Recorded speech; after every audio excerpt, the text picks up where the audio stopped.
Salut, vous regardez une carte postale crypto. Aujourd'hui, je vais revenir sur les deux outils que je vous avais présentés. 10 jours après, que s'est-il passé des courbes? Aujourd'hui, je voulais revenir sur les deux outils que je vous avais montrés la dernière fois. Il s'est passé environ 10 jours depuis notre dernière vidéo. Je vous avais présenté le cycle de marché et en particulier Chainlink qui montait bien verticalement. Je vous avais dit on était certainement au niveau de l'euphorie, donc tout en haut de la courbe, ou pas, je ne sais pas, mais vu cette montée, ça ressemblait beaucoup, eh bien le Chainlink est descendu. Donc maintenant que vous avez la courbe des marchés, vous pouvez déjà prédire plus ou moins ce qui va se passer. On est dans la chute. Ça veut dire que potentiellement, si on était dans l'euphorie, on a un creux pour remonter ensuite et ensuite redescendre. Donc on est certainement dans le creux et ça va sûrement remonter. Quand est-ce que ça va remonter? Je n'en sais rien et vous n'en savez rien.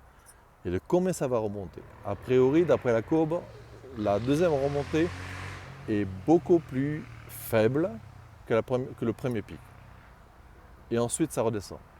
Pour ceux qui avaient investi dans du Link à l'époque, au début de l'année par exemple, j'espère que vous avez pu récupérer votre gain, parce que maintenant on est en bande de descente. Est-ce que peut-être qu'il est temps d'attendre que ça remonte, mais il va falloir faire vite, parce que vous savez que derrière, il va certainement redescendre. À moins que cette chute n'ait qu'un épisode pour remonter ensuite plus tard. Mais ça, on n'en sait rien. C'est ça tout le problème maintenant. On a une montée verticale, on a une chute qui est un peu plus difficile. Je verrai bien un deuxième pic pour redescendre bien. Maintenant, il se peut que ce soit un petit rattrapage pour remonter encore d'eau plus belle. Mais ça, on ne peut pas savoir. Pour ça, juste ces courbes, il vous faut d'autres sources pour savoir est-ce en attente pour une prochaine poussée ou pour au contraire descendre. Pour le BAT, il semble que la courbe soit beaucoup plus discrète. Il n'y a pas un pic et une descente comme par exemple le Chainlink, où on a une belle montée, ou par exemple aussi pour le Bitcoin, où on a un beau pic et une descente. Il semble que pour le BAT, ce soit beaucoup plus discret en fait.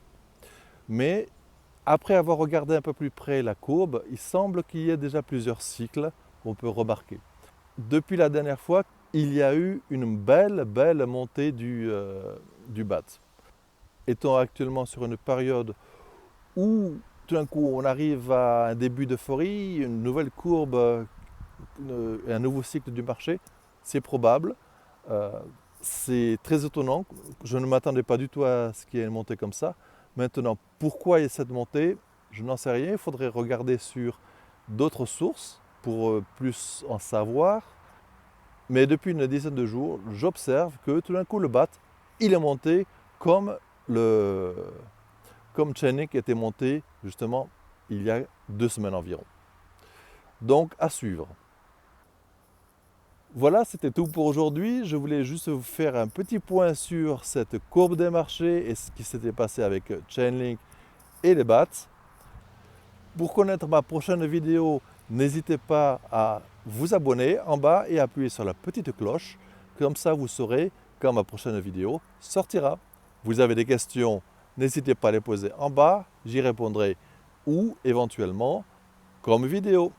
À très bientôt. Au revoir.